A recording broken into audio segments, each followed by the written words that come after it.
राम कृष्ण की प्यारी गैया सारे जग की माता है।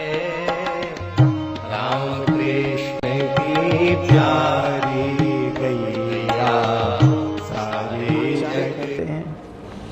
कितनी सावधानी होती है महापुरुषों में।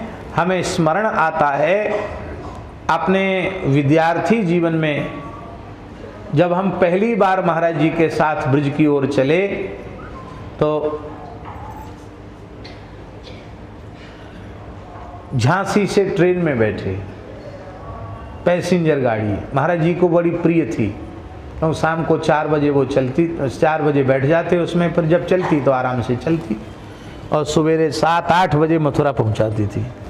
कहते थे और गाड़ियां पैसा पूरा लेती हैं, जल्दी उतार देती हैं, पैसा वसूलने का अवसर नहीं मिलता। ये कितनी बढ़िया गाड़ी है, पूरा बैठने का अवसर देती है, आराम से पहुंच जाओ। तो उसमें बैठते थे। तो जैसे ही वहाँ शाम सूर्यास्त होने लगा तो महाराज जी ने कहा, पंडित जी सायं संध्या का समय हो गया, संध्योपासन कर लें। तो हमने कहा महाराज जी यहाँ तो ट्रेन है, स्नान नहीं हुआ तो संध्या कैसे करें। महाराज जी ने कहा देखो क्रिया का लोप नहीं होना चाहिए, ऐसे अवसर पर ही मानसी संध्या की विधि क्या है। बोले तुम चिंतन करो, नेत्र बंद करके बैठ जाओ और चिंतन करो कि हमने गंगा यमुना किसी पवित्र नदी के निकट जाकर उसमें प्रणाम पूर्वक स्नान किया है।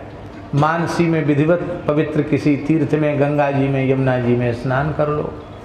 स्नान करके फिर मानसी में ही आचमन प्राणायाम करके सभी मंत्रों का विधिवत उच्चारण करके सूर्यार्घ्य दे लो। मौन होकर के गायत्री का स्मरण कर लो, क्योंकि मन तो सदा पवित्र रहता ही है। जितनी देर में तुम्हारी संध्या और जप होता उतनी देर आंख बंद करके बैठो, तो इस सायंकालीन संध्या के त्याग का दोष कम से कम तुम्हें नहीं लगेगा। संध्या जरूर करनी चाहिए।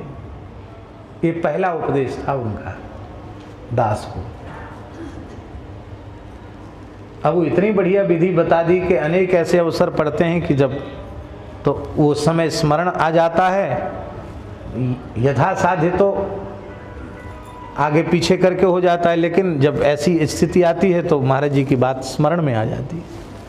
और जब शरीर दुर्घटनाग्रस्त हुआ, सड़क दुर्घटना, तो उस समय तो महाराज जी की बात ऐसी फिट हो गई कि अब शरीर ही कुछ नहीं कर सकता था, तो सारा नियम पड़े पड़े होता था, लेकिन खूब सुख मिला। उस समय भी भगवान की स्मृति छूटी नहीं। ये महापुरुषों की कृपा। तो आचरण करते तो है ही हैं, आचरण कराते भी हैं, प्रेरणा देते हैं कि ऐसा करो ऐसा करो। उन्हें आचार्य कहा जाता है। राम कृष्ण की प्यारी गैया सारे जग की माता है। राम कृष्ण की प्यारी